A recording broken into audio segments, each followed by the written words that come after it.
मराठी नाही ना. तसंच आहे चिंतनामध्ये जेव्हा आपली वृत्ती सहज समरस होती आणि अंतःकरण सहज हरीला ओळखू लागतं तर दृश्य तिथे मावळू लागतं. हे खोटही दिसून नाहीये आणि तो सगळा आहे विवर्तवाद. तुम्ही ऐकलेलं पुस्तका की तो म्हणतो की मीच आहे, पहिलं रूप बदललं नाही पण तसाच बदल झाला. मी पहिलं रूप टाकलंच नाही पण आकार धारण केलाय. पण पहिलं रूप धरा आणि मला बघा. वेदांताचा मार्ग आहे. मी पहिलं सोडलंच नाही. तुम्हाला उदाहरण देऊन सांगते आणि मग पुन्हा पहिल्या रूपावर येते. तुम्ही ऐकणार इथं आला, तुम्ही विसरत कधी आयला बाबाला? इथं नांदतात पण त्यांचा संबंध इथून आधीपासून आहे. कारण जन्म तिथे ना, संबंध तो आहे नंतर आहे. वेदांताचा निर्गुण संबंध आधी आहे नंतर दिसत नाही. नंतर सासरी आधी माहेर आहे. मग तुम्ही सासरच आहे म्हणता, मग तुम्ही सासरी येणार माहेर होता की नव्हता? मग तुम्ही निर्गुण रूप नाहीच म्हणता ना. माहेर असल्याशिवाय सासर नाही. तिथं तुम्ही तुमचं मूळ रूप तिथलं आहे. जन्मला तिथं, वाढला तिथंच, आणलं इथं. तसं दाखवलं तिथं तुम्हाला त्या हरीला. पण मूळ स्वरूप भगवंताचं ते ना निर्गुण. तुमचं मूळ जन्म तिथे आहे ना, तुम्ही ते नाही म्हणतात, तिथलं ते माझं म्हणतात. तिथं जन्म नसतं तिथं आले असते का तू? म्हणजे भक्त लोकांचं हे आडमार्ग हेच आहे. कारण त्याला मूळ माहित नाही ना. हट्टास तू जन्म नसते तर आले असतेस का सासर मध्ये? मग तू मान्य कर ना, तू आधी तिथं होती म्हणून. आहे का मान्यच नाही? हे कसं पटलं मग? त्यानं तुम्हाला शोधून त्याला दिलं तेव्हा तुमचं इथं सासर तुम्हाला भेटलं. तसं सद्गुरूने शोधून हरीला दिलं तर मनाचं आणि भगवंताचं मिलन झालं. त्याला जीवाशिवाचं लग्न झालं. तेव्हा तुमचं भाग्य त्याच्या पदरात आलं. हरीने तुम्हाला जवळ केलं. तुमचं मन हरीत एक झालं. अद्वैत दर्शन हे करणं भाग मस्त आहे, जरुरी. आणि मला हे आधी येत नाही तर चालेल. ते सूक्ष्मपणे ते बोलू शकते, हे नाही. हिने म्हणली व्यास ही पोरगी म्हणजे तुम्ही उतरले की वेगळंच असतात पाठातून. आहे बोललीच खरं. नजर असते ना माणसाला, नजर नाहीये का? मला ह्याच काय कुठे भाभीकडे गेले तर का म्हणल्या ताई तुम्ही उतरलात ना, तुम्ही दिसत्या नाहीच वाटत.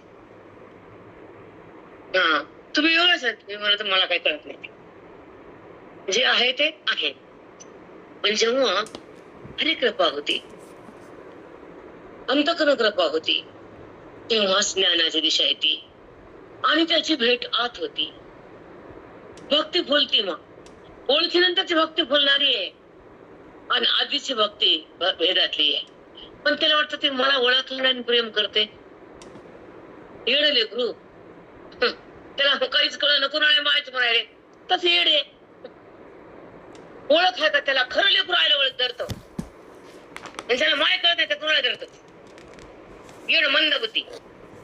तसे लेकर आहेत की नाही? एक मिनिट आईलच आहेत. मंद बुद्धीचे लेकरू ऐकू नाही म्हणतात, पण खरं लेकरू आईला धरत. बरोबर आहे. मग तोच आहे आपला माता पिता, तोच आपल्या सोबत आहे आणि आपण देहासोबत आहे. मग देहासोबत वृत्तीचा संबंध आहे आणि अहंभाव जे म्हणते ठेवणं, वृत्तीनं देहाला ओळखणं, भगवंताला सोडणं हे अज्ञान आहे. आणि जेव्हा भगवंताला ओळखलं ते ज्ञान आहे. आणि चमकायला ते माझी भाषा खूप सोपी आहे, म्हणजे मोठेपणा म्हणून नाही, खूप सोपं अगदीच सहज आहे. तुम्ही जाऊ मोठ्या मोठ्या बडे बडे महाराज पालखीतले हत्तीवरचे काही कळायचा पत्ता नाही. तिला वया दिला नाही नाही काय की माहित नाही. साधकाचं भाग्य माझ्या की मी मान्य कधी ऐकलेलं नाहीये तुमच्याकडे. माझं लिखाण आहे, विचारा कसं आहे ते. राधा साक्षात आहे लिखाण असेल माझं. मी जे लिहिलंय ना इतकं कडक आहे, एवढं अवघड आहे ते तुम्ही सगळे काढत नाही. त्यांच्याकडे वयात माझ्या त्याच्यातली ही भाषा मी एक काही वापरत नाही तिथली. कारण तुमच्या इतकं सांगून ते ह्यांना बोलता येत नाही आणि ते सांगितलं वयाविषयी कोणी उरणारच नाही. झिरो. कसे बेटा जन्मोजन्मी आपण संस्कार कशाचे घेतले? जगताचे, सूक्ष्म कर्माचे, वासनेचे आणि खोट्या सुखाचे. जगताचे आपण जगतच आहे म्हणतो. जगत आहे म्हणताना जगदीश्वर असतो, मी आहे म्हणताना परमात्मा असतो, आणि ते विषय आहे म्हणताना तोच असतो. कारण सगळं अंतर्यामी तोच आहे, चौकट तोच आहे. एकोहम बहुशा विसरतो आपण. त्याने संकल्प केलाय की मला अनंत व्हायचंय आणि मला माझं सुख घ्यायचंय. तू आनंद झाला पण आमचा जीव गेला की. त्याला इच्छा झाली माझं सुख मला घ्यायचं, मी बहुरूपानं प्रगट होणार आहे. त्याने इच्छा त्यानं केली नाही, त्याच्या संबंधानं मायेच्या द्वारे झाली एकोहम बहुशा. मी एकच आहे, परमात्माच आहे, स्वरूपच आहे. तर मला अनेक व्हायचं ते जगत आणि जीव शिव झाले. खूप पसारा आहे सगळा. द्वैताचा पसारा त्याच्यामुळे झालाय ना, की माझं सुख मला भोगायचं. आता इथे सासूबाई असत्या तर पसारा कोणाचा सगळं आहे? ह्या घराचं कुटुंब त्यांच्याशिवाय आहे का? मग जगताच्या नाही का? ना, मग ते आहे तर जगत आहे. मग जगताचा बात करा त्याला धरा, जगताचा बात करा त्याला धरा. हे कुटुंब त्यांचं आहे म्हणलं की त्यांना धरायचं, आणि ते आहेत म्हणलं की तुम्हाला धरायचं.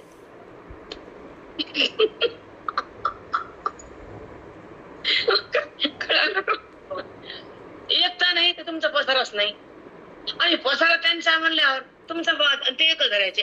एकामुळे एवढं मग तुम्हाला सोडायचं आणि त्याला धरायचं. तसं जगताला सोडायचं आणि मूळ धरायचं. पण कुठं धरते भीती? इथं बरं वाटतं, खरं वाटतं, पुन्हा तेच खरं वाटतं. आनंद घेते, जन्मजन्मीचे त्याच्यावर संस्कार तेच. नाही, पण जेव्हा अधिकार असतो ना, तर प्रत्येक व्यवहार करून आपल्या स्थानी असते. तिथे विकार नाही, तिथे सुख दुःख नाही, तिथे अंतकरणाचा परिणाम नाही, तिथे पाप पुण्याची उत्पत्ती नाही, आणि तिथं अहम भाव कधीच उत्पन्न होत नाही, ममत्व शिरत नाही, वैराग्य संपत नाही, आणि भगवंताचा ना आपला अभेद कधीच वियोग होत नाही.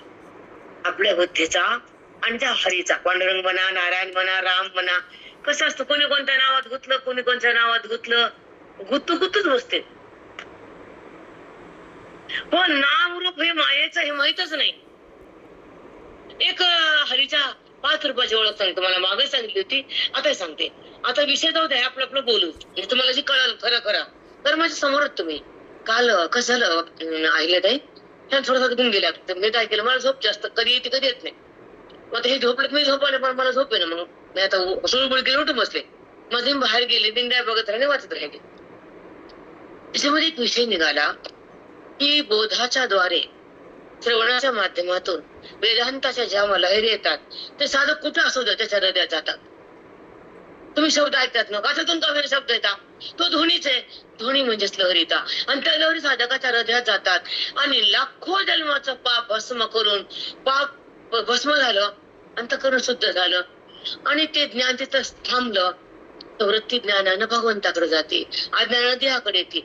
मग ज्ञान तिथं थांबलं, लहरी तिथं गेल्या, तर तिथला जो जडत्व भाग आहे, अज्ञान भाग नाश होतो. हे काल मी बाहेर बसून 1.5-2 तास वाचन केलं. मध्ये 1 तास केले, उठले त्या दोघे जण. मला झोपच आहे, आम्ही रोज झोपायला. दुपारी काय करायचं, जाऊन फिरून यायला, दर्शन करायला, कुठे जाऊन यायला, रोज कुठेतरी बाहेर चालू होतच.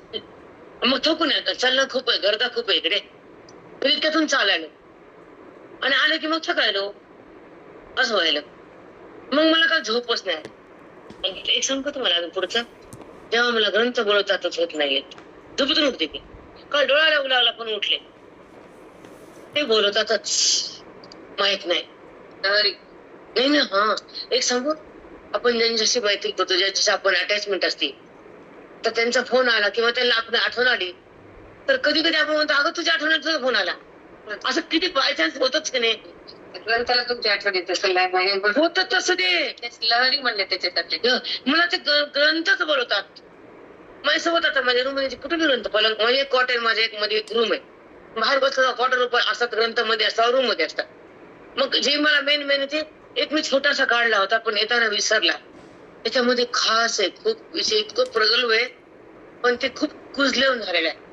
म्हणजे महाराजांच्या वडिलाच्या 200 वर्षाचा ग्रंथ येतो, त्याची किंमत 4 आणि 8 आण्याच आहे. पण त्याच्यामध्ये इतकं सुंदर विवेचन केलंय. तुम्ही आणलं नाही ना आपण, हो. तर जगताची आवड कमी बनते, आणि जगताची आवड वाढली की परमात्म्याची आवड कमी होते. ह्याला म्हणतात अधिकार आणि अनाधिकार. आता पुढचा विषय तुम्हाला एक सांगते बेटा, आहे 5 रूपानं भगवंताचं रूप आहे, 5 प्रकारानं. तो कसा आहे तर त्याचे एक औषध आहेत भगवंताचे. मग विचारसागर मध्ये तर पण आता सांगायचे, ऐकून घ्या, कारण तुम्ही समोरच माझ्या आता. भगवंताचा रूप काय आहे, तो कसा आहे, तर ते बुद्धीला कळालं की तिला मार्ग मिळतो. आता तुमचं घर आम्हाला, तुम्ही तिथून काय म्हणलं, त्या रोडला आले की आम्ही त्या रोडला बघायला आहे का डोकं, तिकडे बोळ इकडे बोळ आहे की नाही. मी तिकडे वळले, मॅडम इकडे वळले, आणि मॅडम म्हणत होते मध्ये आल्या, मी म्हणा इकडच आहे, दार दिसायला जायचं पुन्हा बघितल्यानंतर. पण ते धक्काबुक्की मध्ये सुधारत नाही काही, घाबरून जातो माणूस. आता आहे का की भगवंताचं कसं रूप आहे, तर तो 5 ह्याच्यानं औषध घालून आणला जातो. तर त्याचा एक सच्चित आणि आनंद आहे, 3 रूपानं तो ओळखला जातो. आणि त्या जगात त्याची व्यापकता त्याची आहे. कशी सांगतो मला मी एकी शब्दाची.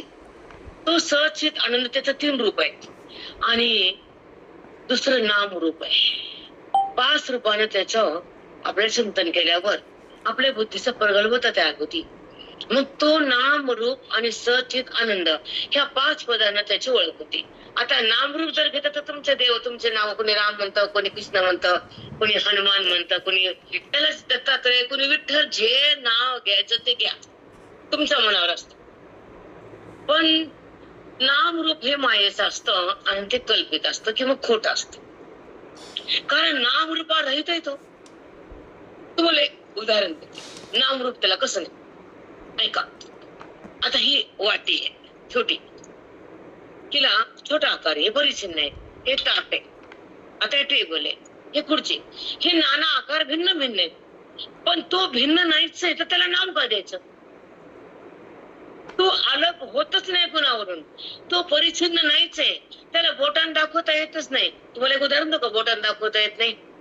कसे बोटाने दाखवू तुला, अनुभव पाहे गुरुच्या मुला.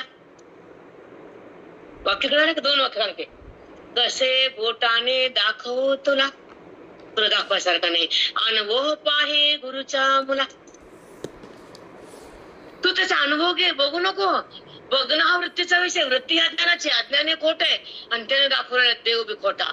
पण आम्हाला एवढं उंच बोलता येत नाही, कारण भक्ती पण कळून जाईल ना. भक्ती पण आम्हाला महत्वाची तेवढीच आहे ना, कारण भक्तीने ज्ञानात प्रवेश होतो.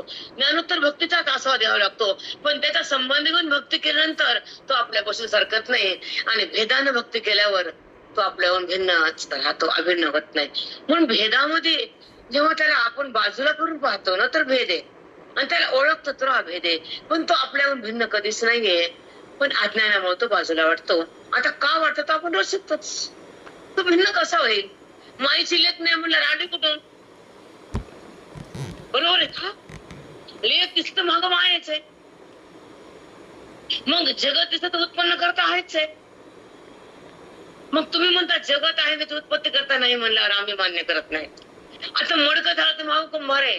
महाराज सांगायचे, एखाद्या घरात गेलं बाळ रांगायला, तिची आई असेल कुठतरी, असं अनुमान काढतोच. मग तसं जे कार्य असतं ते मागं अज्ञान असतं. आता कार्य काही दिसतं, अज्ञान असतं, आणि अधिष्ठान कधीही बोटाने दाखवता येत नसतं. कार्य कारण मागं अधिष्ठान. कळलं, कारणाला मागं अधिष्ठान आहे बेटा. ईश्वराचं स्थान आहे ते, आणि ते कुठं नाहीये. तुम्हाला मी आताच काल मॅडमला बोलले, रूम मध्ये काय काम आहे, जेवायला बोललो गप्पा मारत आम्ही सगळ्या घरी. आणि यावेळेस गर्दा नाही ना, 9-10 बायका असल्या की गोंधळ होते. आम्ही तिघी दत्तात्रय, ब्रह्मा विष्णू महेश. पण रूम तुम्ही एवढी मोठी दिली, कुठे एवढी एवढी मोठ्या काट बऱ्या रूम मध्ये नेलं, आणि म्हणजे कॉट, मी टाकते कॉट म्हणलं, आणि आम्हाला जमत नाही बाबा. मी गप्पी बसले, हिला मग दिंडीत नाही आता पायी मध्ये, हिचा कळते कॉट. कुठे जाऊ पडत काट्यावर. आता पाठीमाग परब्रह्म आहे, मग जगत आहे, पुढे लेकरी मग आई आहे, हे तर समजेल ना. मग तुमच्या पुढे भगवंत आहे, त्याच्या मग कोणी ऐक नाही. तुम्ही भगवंतच म्हणतात की तुम्हाला मागचं काय माहित नाही, पुढचं माहित नाही, बरोबर. कारण तेवढंच माहिती आहे, मग तेव्हा तुमची चूक नाही ना. दाखवून दिलं तर बाई ते आहे, मग त्याच्यावर प्रेम करायचं. आता आम्ही तेच करतो. आता दुसरं सांगायला गेलो ते अति घनिष्ठ तिकडे गेलं ना, जेवढं होतं 100% त्यातलं 95 गेलं. आता 5% आम्ही परेशान आहोत. तिथंच आहो काही नाही, तुम्हाला एक सिद्धांताने बोलतो की तुम्हाला उदाहरण सुंदर दिली मी, आता आठवलं पण मला परफेक्ट, की जेव्हा ती सून येते तर ती माहेरची असते, तसा देव असतो तो निर्गुण असतो. ती कुठून टप्पली का कसं ह्यांच्या घरात आली का? उदाहरण दिलं का मला काल, मी माझ्या सुनेच्या भावाकडे गेले तर त्यांचे वडील माझ्यापेक्षा वयाने मोठे होते, आता ते गेले. माझ्यापेक्षा ते 10-20 वर्षाने मोठे, त्यांना मी कसं वागू देऊ? तर ती म्हणे नाही तुमचा मान मोठा. मी म्हणलं काय मान मोठा? तुमचा मोठा, तुम्ही दिला लेकरू. तर महिला कसं होता आलाय हे विसरायचं नाही म्हणलं कधी. त्यांच्या डोळ्यात पाणी आलं कळतं. अशी भाषा मला कोणीच बोलत नाही म्हणजे. त्या 4-5 पोरी त्यांना वाकायचं सगळ्या लोकांना डेट हे होतं. आता गेलं सगळे हवाच गेली आता कधी गेली किती. तुम्ही म्हणले हो का? हा मग हीच भाषा वापरली मी. ते म्हणे मी ऐकलेलं नव्हतं. मी म्हणले हो का, तुम्ही माझ्यासमोर वाकायचं नाही. मी लहान आहे तुम्ही मोठे. म्हणजे एक आहे का, एक मूळ स्वरूप कळावं तर जगताचं मूळ काय, जीवाचं मूळ काय, देवाचं मूळ काय, हे तिन्ही मूळ. जगताचं, जीवाचं, शिवाचं. आता जीव कशाला म्हणते हे सुद्धा माहित नाही. एक तुम्हाला सांगू बेटा, आपल्याला सगळं जे माहिती ते अर्धवट आहे, बरोबर आहे. आता जीवाला काय नाव आहे? प्रमाता. प्रमाता म्हणजे अंतःकरण. प्रमाता म्हणजे अंतःकरणामध्ये वृत्तीचं उत्थान होतं. आमचा तो विषय झाला मग मी त्याला कुठं दिग्वासन दाखवून राहिला. हे नरा आत बघ जरा, जीव हा करा नवीन ही माया, तू ब्रह्मरवीची छाया.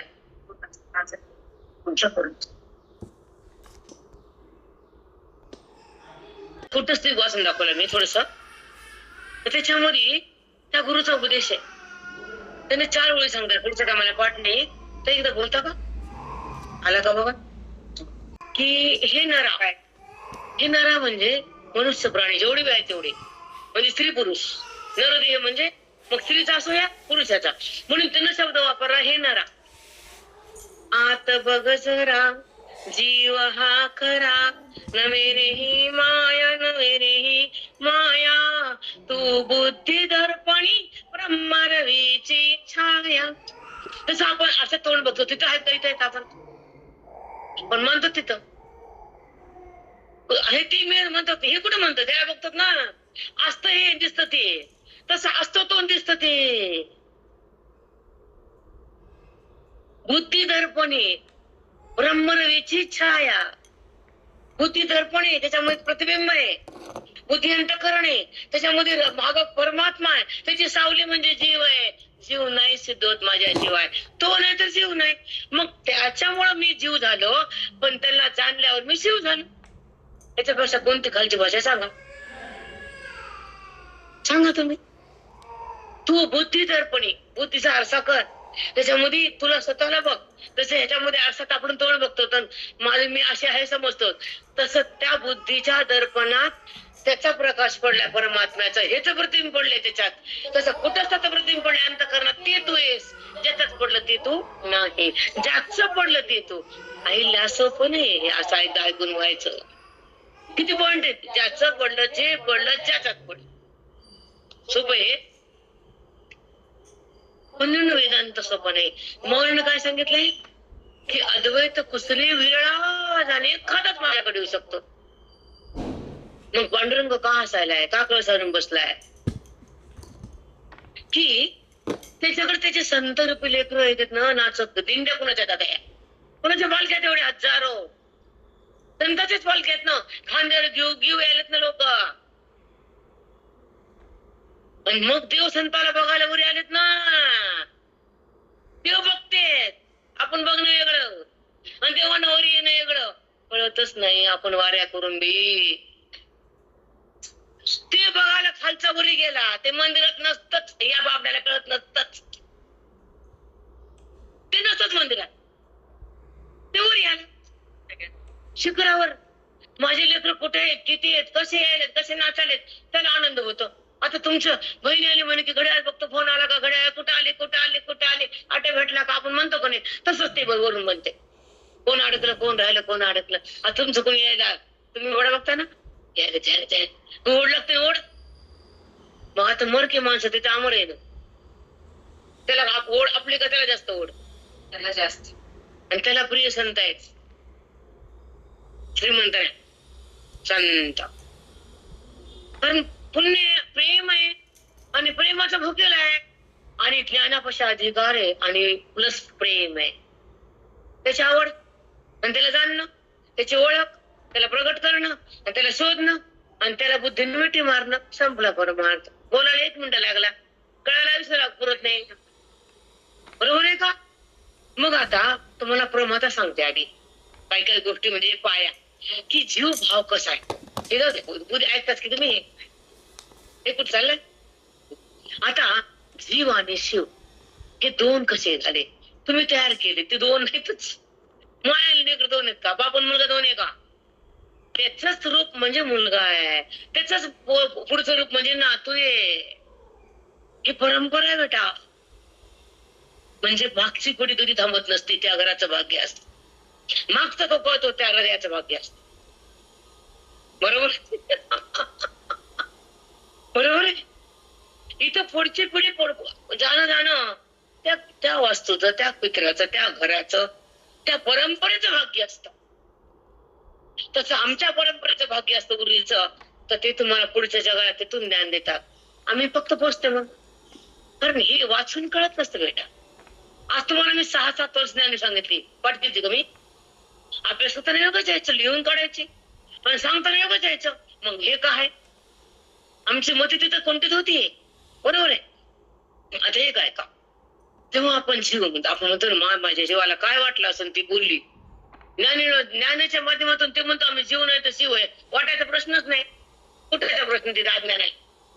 आपण काय म्हणतो की कोणा शब्द लागतो आपल्याला, कोणाचं वागणं लागतं. आपण म्हणतो तिनं असं नाही बोलायला पाहिजे होतं, पटकन बोलली. मग ते शब्द आकाशाचा गुण आहे. तुम्हाला पंचकार पुढे येतं ते शब्द कुठून तयार होतो? आकाशातून उत्पत्ती शब्दाची. आणि नंतर लय तिथंच होतो, तो तिथं विघरून जातो. मग तुम्ही त्याला पकडून मध्ये घेतात, मग त्रास होतो. पकडू नका ना. हा, मग तुम्हाला सवय झाली धरायची. कोणाला शब्द आला, भगवंताला धरायचा शब्द नाही, ऐकतच नाही. मग तुम्ही भगवंताला धरला शब्द बाजून जातो आणि शब्दाला धरल्या भगवंत बाजून जातो. हे दोन्ही समीकरण तिथंच आहेत. आता जीव आणि शिव. आता जीव का बनला? तुम्ही स्वतः शिव स्वयंभू जीव आहेत ना. हा, वेद काय म्हणतो की सगळा तोच आहे, सगळा मीच बनलोय. आता तुम्हाला विवर सांगते 2 मिनिटात. पुरुरूपाचा परित्याग न होता रूपांतरानं भान होणं. साधी भाषा तुम्हाला डबल सांगते, ऐका. पुरुरूपाचा, पुरुरूप माझं ईश्वराचं पुरुरूप सच्चिदानंद आहे.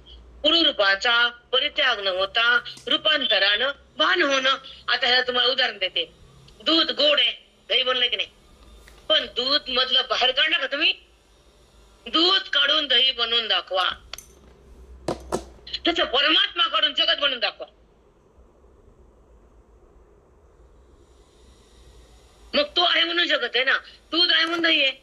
दुधामध्ये देहाचा चमचा गेला म्हणून ते घट्ट झालं, आंबट झालं. आणि त्या परमात्म्याच्या संबंधामध्ये मायेने विकार केला म्हणून तिने जगत दाखवलं.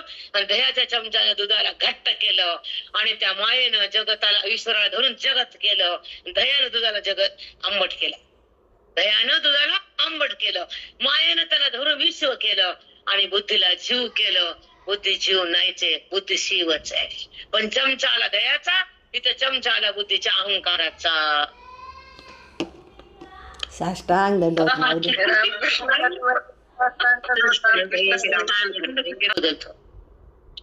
कारण अनुभव सांगतो आम्ही तुम्हाला, अनुभव बोलतो. तुम्हाला मी काय म्हणलं, कुठे रिक्षा तर उतरले, सकाळी आरती असते, बसू द्यायचं, बसू द्यायचं. आता तुम्हाला मी एक उदाहरण दिलं ताई ना, आम्ही पाठा सगळं खुल्लं मुलाला बोलते, म्हणजे ही सांगून ते झाकून मला सांगून येते. आता मी तिथे आठवत उतरले तर त्यांच्याकडे नोट नसती, 100 मध्ये 30 रुपये माझं भाडं असतं किंवा 200 नोट असते. आणि माझ्या आठ चालू व्हायचे, मी हरे कधी घालू? ते म्हणतात जिल्हा म्हणते नोटात जा. तू तरी खाल्लं का? मी थोडा थोडा बदल होतो ना आपला. आता कोणाला साडी आवडली घे, तू घातली काय, मी घातली काय, होतो चेंजेस. फक्त आपली निष्ठा पाहिजे, गुरुनिष्ठा, चिंतनावर विश्वास आणि टाइम भेटला की अभ्यास. एक सांगू तुम्हाला, ज्याला कळतं की मला कल्याण करायचं, माझा वेळ वाया घालायचा नाही, माझा मिळालेला आत्ताचा मेंढ उद्या नाही, मग त्या मिनिटातून मला ज्ञानाचा उत्कर्ष करायचा, भक्तीचा संगम करायचा, वेदाचा रस्ता धरायचा आणि मला स्वतःची ओळख करायची आणि मग मला शांत राहायचं. हे ज्यांना कळतं का ते आपल्या आयुष्याचा टाइम असा खराब करत नाही, कधीच नाही, कधीच नाही. मी तुम्हाला मागं म्हटलं की नाही, पहाटेच्या 5चा बी मी माहेरी जरी गेले नाही मी झोपत नव्हते. माझ्या वहिनी असतील एखाद्या सुल वहिनी असते आमची कधी कधी, मी त्यांना विचारा मी जर गेले आयुष्यात कधी पाठाशिवाय बोलले नाही आणि त्यांच्याकडे तर आम्ही दोघी थांबत त्याच्याकडून त्यांच्याकडे जास्त थांबत होते. हो पहाटे 5ला बायका यायच्या गल्लीत, आमच्या वहिनीच्या गल्लीत पहाटे 5ला 4ला उठायची मी आणि नवीन काम करतो मी. रात्र झोपूनच खाल्लंय, बालपण वायाच गेले, तारुण्य मोहात गेले आणि वृद्धपंचिंतेत गेले. मला ओळखायला तुला कोणचा काल दिलाय मी? वृद्धपंचिंतेत बालपण कळत नाही, तारुण्य विषय वासना, वृद्ध अवस्था चिंता. आता त्याच्यासाठी कोणता वेळ आहे? सतत करत राहायचं, कोणता असू दे सतत काढायचा वेळ. सतत बालपण असू दे, वृद्धपण असू दे, म्हातारपण असू दे, काही अवस्था असू दे, त्याला ओळखायचं आणि त्याच्यासाठी जगायचं आणि त्याला सगळ्यात बघायचं. शेवटचं वाक्य, त्याच्यासाठीच जगायचं आणि त्याला सगळ्यात बघायचं.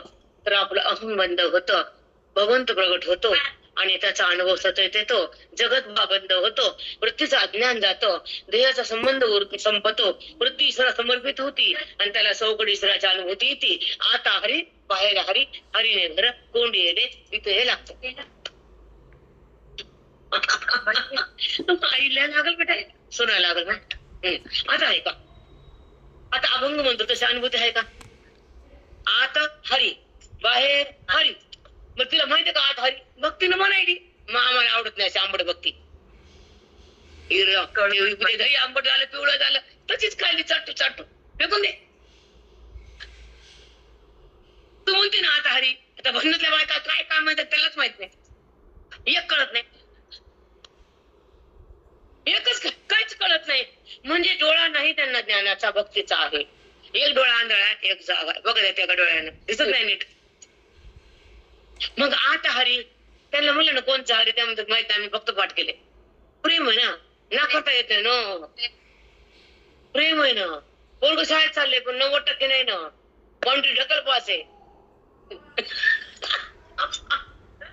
डबा खाता येते, डबा खाता येत, खुश आहे. शाळेत चालून डबाच खायला. ती जात कशामुळं, शाळेत जात कशामुळे डबा खायला मिळतो?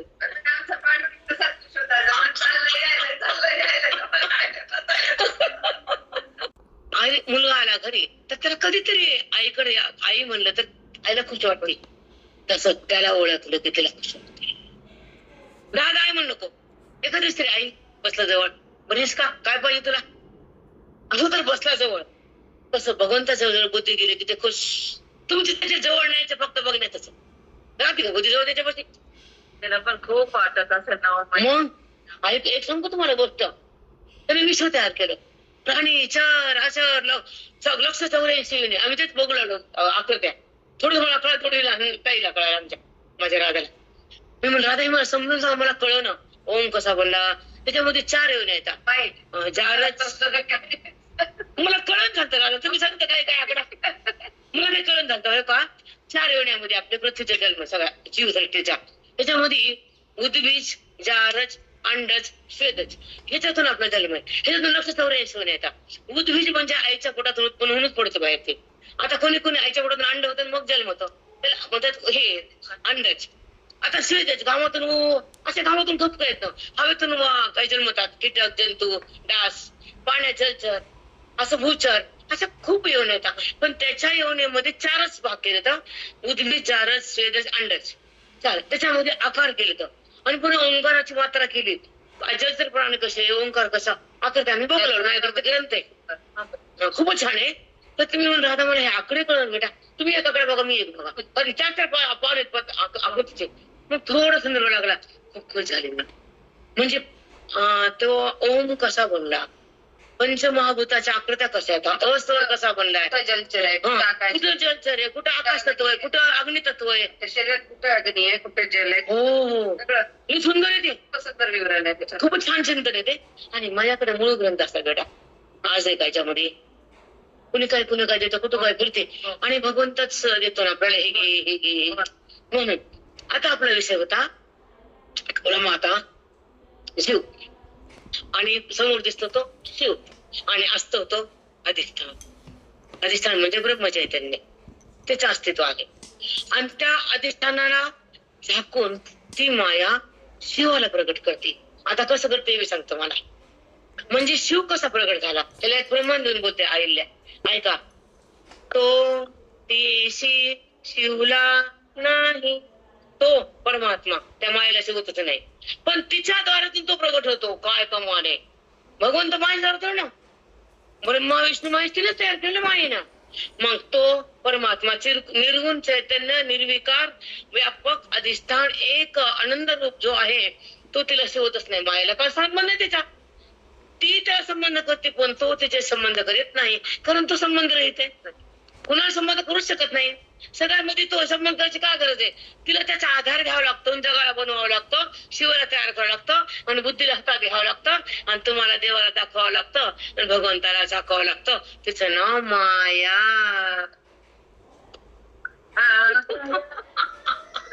आता ऐका ती माया कशी आईला वाकू नका, कंबर दुखत. एक ऐका आता, तो चैतन्य परमात्मा, व्यापक, अधिष्ठान, जो खरा निर्विकार चैतन्य घन ईश्वर आहे, तो तुमच्या आत बी आहे, समोर बी आहे, प्रत्येक वस्तू तोच व्यापकता आहे. मग तो कसा साकार कसा बनला? तिनं त्या मायेनं त्याला 3 रूप कसे दिले? कोणते रूप? ब्रह्मा विष्णू महेश, तुम्हाला माहिती सगळं. मग तो तेशी शिवला नाही, वांज गर्भीन झाली बाई, कनवा तेरे तेरे तेरे. कनवा तुझा खेळ कसा रे असला, तू झालास पण असा झालास. वांजेला पुत्र आहे का? वांज गर्भीन म्हणायला अजून पुन्हा बाबा बाबा, इकडं तर वांज इकडं गर्भीन. तस तो दिसतो तसा नाहीच आहे. वांजीला पुत्र नाहीच आहे, जगत दिसून खरं नाहीच आहे. आता सांगू तरी काय तुम्हाला आहे ना? तो त्याला जगत झालं माहित नाही आईला ताई, त्याला जीवपणा माहित नाही, कारण तो सगळ्यामध्ये आहे. आता पाण्यावर लाट झाली, ऐका, पाण्यावर लाट झाली तर पाणी म्हणतं का मी लाट आहे? नाही. तसं अधिष्ठान म्हणतं का मी ब्रह्मा, मी विष्णू? नाही. कारण लाट म्हणजे पाणी, जगत म्हणजे मी, जीव म्हणजे मी, शिव म्हणजे मी, सगळं, कण म्हणजे मी, अणु म्हणजे मी, रेणू म्हणजे मी नाही असं काहीच नाही. पण ही नजर लवकर येत नाही, कारण अहम बुद्धी जात नाही, माया जीवाला हातातून सोडित नाही. म्हणून अहम बुद्धी कधीच आपल्याला त्याग करता येत नाही. पण गुरुला आशीर्वाद दिला, अहम उरतच नाही, तुम्हाला ते त्रास देतच नाही, व्यवहार धडा चिटकतच नाही, आणि त्यातून पाप कर्म उठतच नाही, आणि वृत्ती देहाच्या संबंधाला शेवट नाही, कारण ती ईश्वर समर्पित आहे. ती आत्माकार झाली, ब्रह्माकार झाली. देहाकार असते त्या अविद्येनं, ब्रह्माकार झाली ती गुरुच्या कृपेनं, आणि आत्मस्वरूपात गेली ती बोधान. 3 वाक्य बघा किती सुंदर निघाले तरी. हे तुमची तळमळ गट ऐकायचं. आज माझी इच्छा नव्हती, पण हे आणलं पकडून काय लावलं, चला. आणि कर्ता झाल्यानंतर ईश्वरा संबंध कसा जातो, आणि अकर्ता बनल्यानंतर ईश्वराचा अनुभव कसा येतो. हे टप्प्याटप्प्याची भाषा बर का, म्हणजे काही वाचून पाठ करून नसती, आतून भगवंत देतात. एक सांगतो तुम्हाला प्रमाण. आतून जीव, आतून ईश्वर. जीव जेव्हा हाका मारितो, आतून ईश्वर ओ देत. मग तुम्हाला आवाज माहित आहे? मग जीव का हाक मारतो? तू कुठे सांगणं, कसं आहे सांगणं, प्रगट हो म्हणून हाका मारतो. आतून ईश्वर हो यायलो, प्रगट व्हायलो. म्हणून हे प्रमाण आधीच शिकला, म्हणजे गुरुकडून ऐकले तर जीव जेव्हा हाका मारितो आतून ईश्वर हो देतो, बाहेरून नाही, मंदिरातून नाहीच नाही, आपल्या आतच आहेत ना माहिती. म्हणून ते प्रमाणे आतून ईश्वर देतो. पोरगा लेकरू म्हणलं तरी आई की आई म्हणतो. हे कसं आहे ही ज्ञानाची बिल्डिंग आहे, ज्ञानाची स्थिती आहे, आणि भक्तीची रीती आहे. भक्तीची रीती आहे, ज्ञानाची स्थिती आहे, जगताची भ्रांती आहे. ती ह्याला आशीर्वाद माऊलीचा आहे. खरं माऊलीच्या मध्ये असाच प्रयास असतो. आ आ आ उ उ उ. बघा ना, तुम्हाला एक ओवी सांगते. ओम नमो जी आहत्या वेद प्रतिपाद्या जय जय संवेद्या आत्मरूपा. बघा काना काना. तसं आमचं काय एकच शब्द प्रयास होतो, म्हणजे हा सगळं माऊलीचा समजायला हरकत नाही. कारण तोच प्रयास साधू चालू होतो. आणि काही ना अभ्यास करता, आता तर पहिल्यांदा झाले कष्ट, खोटं बोलून नाही व्यासपीठावर आहे, आता भगवंताचा ग्रंथ आहे, पण अगोदर एवढं घाबरायचे, एवढं वाचन करायचे, काय सांगू काय बोलू, भीती वाटायची ना. पण आता नाही. आता तर म्हणतो मी कशाला भीती. माझ्याकडे आहे ना, त्याला लवकर कळत नाही, पटकन करायचं कळत नाही. ते पर्सनल ट्रेनर द्या, म्हणजे पीटी द्या, म्हणजे पर्सनल ट्रेनर द्या, म्हणजे आम्हाला आमचं प्रगट हो ना. मी किती हा गोळ द्यायला, तू बाहेरच मला ओ दिन झालास, मला तो कळण झालास, तुझा मग संबंध होईना, बाकी संबंध हे ते ते ते आणि तापलेला संबंध ते, तुझा संबंध सुख आहे, हे संबंध ताप आहे. इथपर्यंत जायला पाहिजे आपण. मग हा संबंधातून मन बाहेर आलं, ईश्वरा समर्पित झालं, अद्वैत ज्ञान. आणि ह्याच्या संबंधात आलं द्वैत. वाटत नाही तुला? नाही त्याच्या समजताना कशाला वाटणार, कशाला वाटणार. रेनकोट घातल्यावर पाऊस कसा लागणार, घातलं लागतो का पाऊस. किती पडू द्या बाहेर जाते, मग किती आघात होऊ द्या, निघून जातो आघात. आता जीव कसा बनला हे सांगते. जीव आणि शिव आणि ब्रह्म. ठीक आहे. आता जीव म्हणजे काय, शिव म्हणजे काय, ब्रह्म म्हणजे काय, जगत म्हणजे काय, आणि माया म्हणजे काय, कार्य म्हणजे काय, परिणाम म्हणजे काय. तुम्हाला आता मी परिणाम सांगितला. दुधाचा दही झालं, हा परिणामवाद आहे. दुधाचं काय झालं, दही. कुणी केलं, त्या दह्याने चमच्याने केलं दह्याला. कारण एक कण मध्ये पडला, तसं माया मध्ये पडली, त्याला अलग केलं. आणि हे काय, आता दूध मधुर होतं, आंबट झालं, पातळ होतं, घट्ट झालं, आणि बुट बुट करायला. तसं पाणी वाणी बुट्ट बुट्ट बुट्ट. दूध बुट बुट करते का, आंबट होते का, दुधाचा वास येते का, तापवल्या दुधाचा वास येतो का.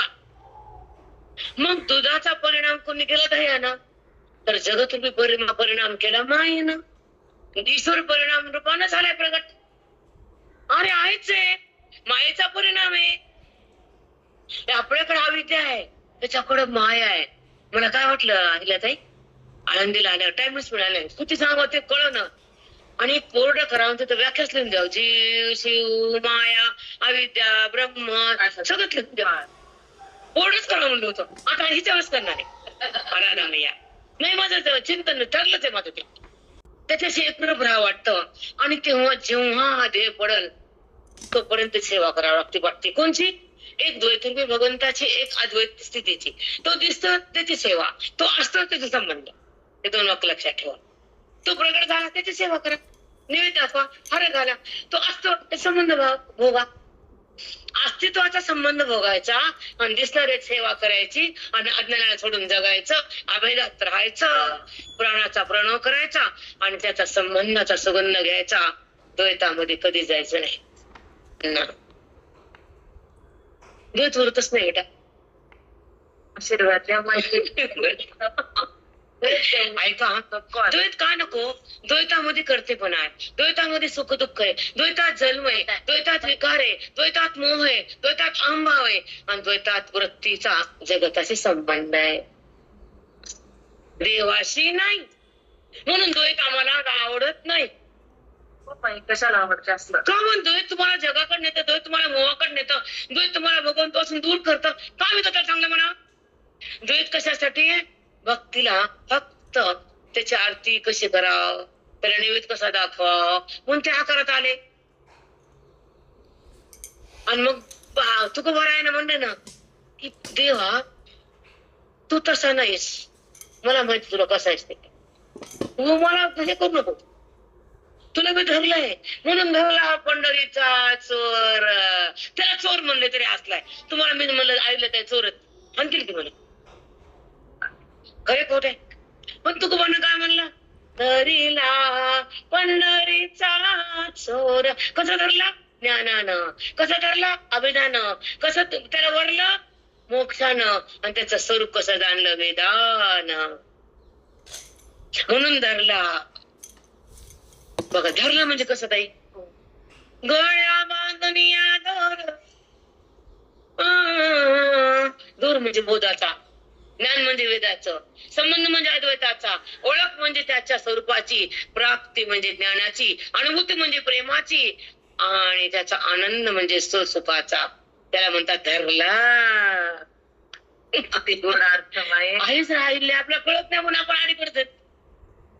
कळत नाही म्हणून आपण म्हणलं की बाई नाचतच नाचत, ते आम्हाला माहितीचे काय अवकात आहे ते. ते आनंद होते. त्यांना काय वाटतं पंढरीचं गाणं म्हणलं अर्धवट आंधळी. तुला कळलं का, धरलं का तू देवाला? म्हणून हे तर अंतरीण अभेदाचं ज्ञान झाल्यावर भक्तीमध्ये कसा सुगंध येतो अभेद झाल्यावर कळते. त्या लोक वेदमुक्त असल्यावर कळते कुणाला काय म्हणते, कुठे आहे वेदन? नाही ना. आता वासुदेव पण नाही म्हणतात मी लोक, काय अभंग म्हणतात. आणि काही काय अभंग इतके सुंदर असतात बेटा की आरंभी आदरी आवडी. तुम्हाला सांगते पूजेला बसताना काय म्हणायचं ऐका, मग तुम्हाला नंतर मी सांगेल. आता कोणाचं टाइमचं बंधन नाही, त्या बायका गरजेला बंद करून टाकतो ते कामात बंद. ऐका आता मला काही टाइमचं बंधन नाही, अर्धा घंटा आगा बस शकतो. आता आपण भगवंताला जेव्हा पूजेला बसतो ना, तर तेव्हा आपण पुंडलिक वरदा म्हणूनच बसतो, जमिनीला नमस्कार करून अंगेला पाया पडून वगैरे मग आपण बसतो. तर पहिल्यांदा काय म्हणायचं, आरंभ तुझ्या पूजेला आरंभ केला देवा, तू जन्म दिलास, तुझी सेवा करणं भागच आहे, तू ध्येय दिला असत तुझ्यामुळेच आहे नाही. मग आरंभी आदरी आवडी आले नाम, आवडी आले नाम, तेने जगी सफळ सिद्ध पूर्ण झाले काम, पूर्ण झाले काम. राम कृष्ण गोविंद गोपाळा, कृष्ण गोपाळा, तू माय माऊली, तू माय माऊली, जगी जीवीचा जिवाळा. जीवीचा म्हणजे जवळ असतो, तुझं प्रेम आहे. जगी जीवीचा जिवाळा, तू जीवपणा आहेस, माझ्या जवळ आहे, जिवाळा आहे, पण तुला मी बाहेर बघायलो, तुला नामानं हाक मारायलो, पण तुला त्यांनी तुम्हाला आणलं ना, तुम्हाला पसंत करून इथं आणलं म्हणून तुम्ही इथं आलात. तसं तुम्ही देहवृत्तीमध्ये का आलात? तुम्ही तर देहरूप नाहीतच, पण देह का झाला? तुमचा संबंध देहा, तुम्ही उपाधीत का आलात? तुम्ही तर आत्मरूप आहेत ना, मग व्यापकच राहा ना. उपाधीला कशाला धरलं तुम्ही? कारण तुमच्या कर्माचा भोग देण्यालाही उपाधी आहे आणि कर्माचा नाश करण्याला बोध आहे. दोन लक्षात वाक्यात. ही उपाधी का दिली? तुम्ही जे जे कर्म केले, बरे वाईट बुरे, तुम्हाला एक सांगते, एकाच याचे 4 लाख असतात. एक कलेक्टर असतं आणि कंडक्टर, म्हणजे त्याच्या अवकात किती तेवढी आणि याची झेप एवढी. तसं ज्या बुद्धीची झेप ज्ञानात येते तो ईश्वर झाला आणि ज्याची अज्ञानात आहे तो जीव झाला. ज्याला ईश्वराची ओळख झाली नाही तो जीव आहे आणि ज्याला ईश्वराची ओळख केली तो शिव आहे. मग तो उपाधीला धरत नाही, देहाचा संबंध करत नाही, त्याचं अज्ञान उरत नाही आणि तो जगात फिरत नाही. आशीर्वाद असल्यावर फिरतच नाही बेटा. जन्म मृत्यूचं हे स्थान म्हणजे मृत्यू लोक आहे. मृत्यू लोकांमध्ये येतो जातो येतो जातो. तुम्हाला वाटलं का राम काळात नव्हतं, आपण नव्हतो का? ऐकलं राम हसतच केला आता आमच्याकडे. अगदी हे का आपण राम अवतारात होतो, कृष्ण अवतारात, सतयुगात होतो, जगत उत्पत्तीच्या आधी. काय होतं ते काय फक्त काय होतं माहित नाही, पण आता तुम्ही जीव भाव राहत नाही. तुम्हाला भगवंत जरी मोक्ष आणि ते न्यायला येतो. मी ह्यांना हजारला सांगते, हे पाठ सोडू नका. कधी तुम्हाला तुमचा अभ्यास कमी असेल, तुमचं संशय गेला नसेल, तुमचं तोंड उघडत नसेल, एकच बोलते पण तुमची तपस्या झाली अद्वैताची म्हणून भगवंत जेव्हा आपल्या नाड्या बंद होतात, देह प्राण जेव्हा कासावीस होतो आणि ही नाड्या बंद होतात, एक एक एक एक भूत आहेत ना ते बाजूला जातात आणि शेवटी वायू राहतो प्राण. मग त्यावेळेस त्याला काहीच कळत नाही ना. मग त्यावेळेस बोधाचा पिंजऱ्यावर बघून तुमच्या सोबत राहतो, तुमच्या बुद्धीला बोधाचा पिंजरा घालतो आणि मी आत्मा आहे असा भाव देतो आणि देह खाली पडतो आणि त्या जीवाला परमेश्वर घेऊन जातो. म्हणून मी ह्याला जीव देतो राजा, आम्हाला बाकी काही आवडत नाही, काहीच आवडत नाही. ह्याच्यापेक्षा काय मोठे सांगा सांगा. जे नातं आईच आहे ते जगात दाखवा कोणतं ते. निष्पह प्रहस्त, मतलब नसतं, स्वार्थ नाही. तिला फक्त फक्त द्यायचं माहित असतं, तिला कष्ट माहित असते, लेकराचं प्रेम माहित असतं. असं जगात नातं दाखवा, कुठलंही दाखवा मला, दाखवा. मग संत कोणी सांगा, संत कोणी? मग तिला आहे का काही स्वार्थ आहे का त्यांना? मग तसं प्रेम करणारी व्यक्ती फक्त जगात ती एक आहे आणि सद्गुरू एक आहे, दुसरं आहे का? ऐकलं तरी तुम्हाला एक सुंदर उदाहरण माझ्या आयुष्यात घडलेलं. माझ्या पाठची बहीण गावात होती, सक्की माझ्या पाठीवरची, पण ती हक्का जीव म्हणजे काय, त्याचा आपण अंश. ममेवांशे जीवभूता सनातन, हे सगळे भूत माझेच आहेत म्हणते ना. मग तो सांगतो गीतेतून, कळतं का आपल्याला? ममेवंशे जीवलोके जीवभूता सनातन, सनातन काळापासून जे भूत ते मी झालो, जीव पण मीच झालो, शिव पण मीच झालो, अधिष्ठान मीच बनलो. पण त्याला मी कळत नाही, जगत कळतं. मग मी कळायला जीव भाव नाही आणि जगत कळायला जीवा वाचन नाही. कधी उलट सुद्धा वाक्य. कसं असतं बेटा, हे अभ्यासाचं फळ असतं. मग अगदी जगत कळायला जीव भावाचं नाही, तो कळाला ज्ञान वाचून नाही, शिव भावाचं नाही. तो कळायचा विशेष नाही. आपलं रूपाचे काय कळून द्यायचं, आपलं स्वरूप आहे ते, आपण तेच आहे. आपण जे का झालो त्याला जाणलं नाही, तो कळाला नाही, तो मिळाला नाही, तो प्रगटला नाही, आणि त्याच्यासाठी आपण काही केलं नाही. आला जन्म वाया गेला, मृत्यूच्या सोबत गेला, यमाचा पास आला आणि तो त्याच्या सोबत गेला. भगवंताकडे कुठे गेला? मग काळ खाऊ नये तसं वागावं, यम येऊ नये तसं कर्म करावं, आणि भगवंतात बुद्धीनं एक व्हावं, असं ज्ञान शिकावं. बाकी काय करू नये. आणि तुम्हाला सांगू का, आपली संपत्ती बोधाची आहे, नामाची आहे, ज्ञानाची आहे, भक्तीची आहे, दानाची आहे, धर्माची आहे. हे जर कळालं, माणूस कधी फसत नाही. आणि ही संपत्ती आवडली, इकडे जातच नाही. ही तुझी नाही, ती मी हमेशा सांगते बायकाला, ही पुढच्या पिढीची असती. एका शेताला 1000 मालक होतात, हे महाराजांचं वाक्य आम्ही ते फिट करून ठेवलेत. एका घराचे 1000 मालक आहेत, तू कशाला धरून बसते त्याला? भाग्यानं आलं ती मिळते, भाग्यात नसतं ते जाते, जाते की नाही सांगा? आता आहे का, त्यावर कोणी घेऊ शकत नाही ना.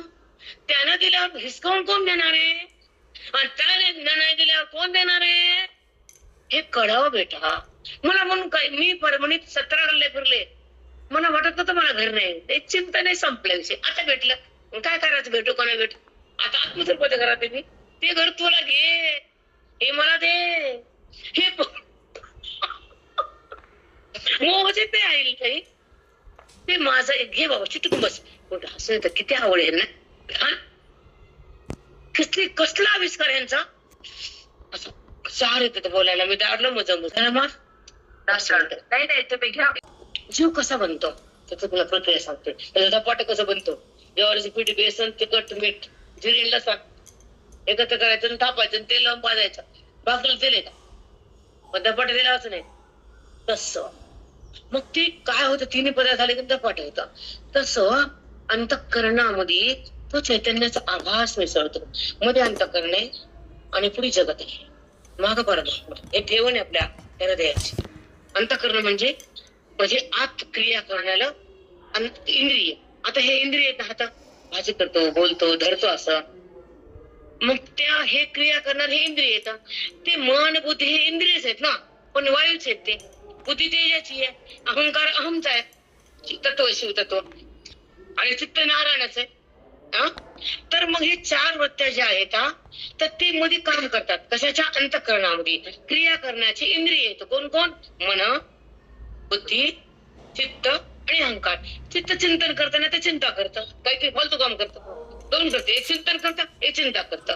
अहंकार करता, त्याचा अभिमान धरतं. मी देह म्हणतो, तो अहंकार आहे. मी शिव म्हणते, ते निरहंकार आहे.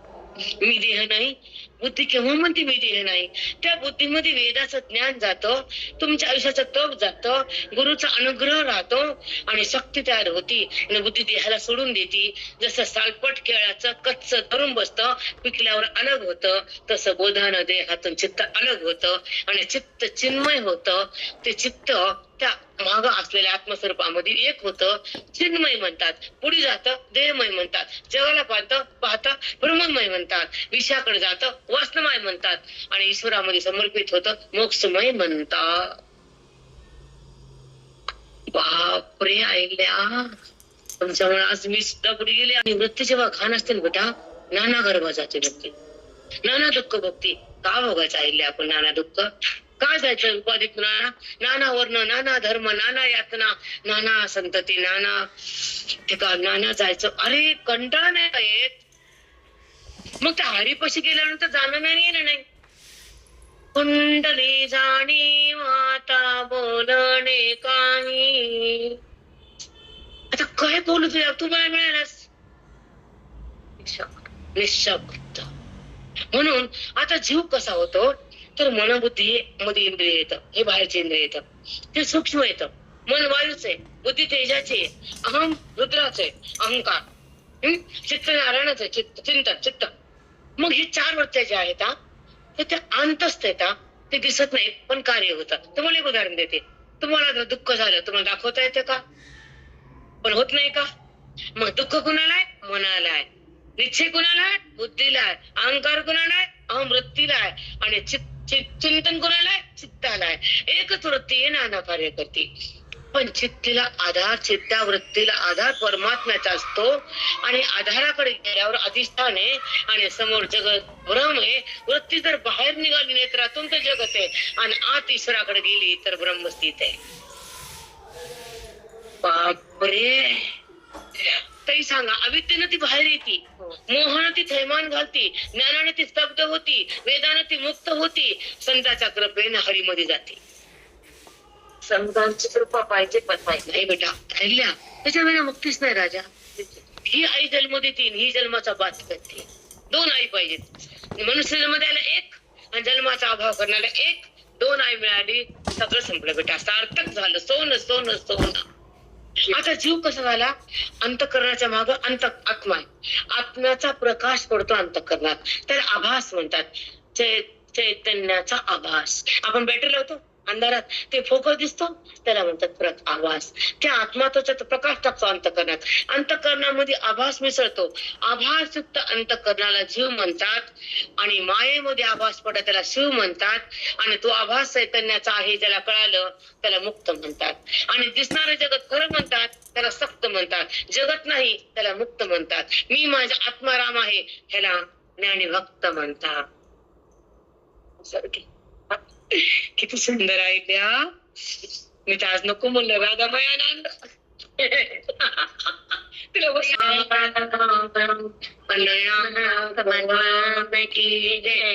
ज्ञानेश्वर महाराज सदुरंगनाथ महाराज लागल बेटा. पाय वर घ्या.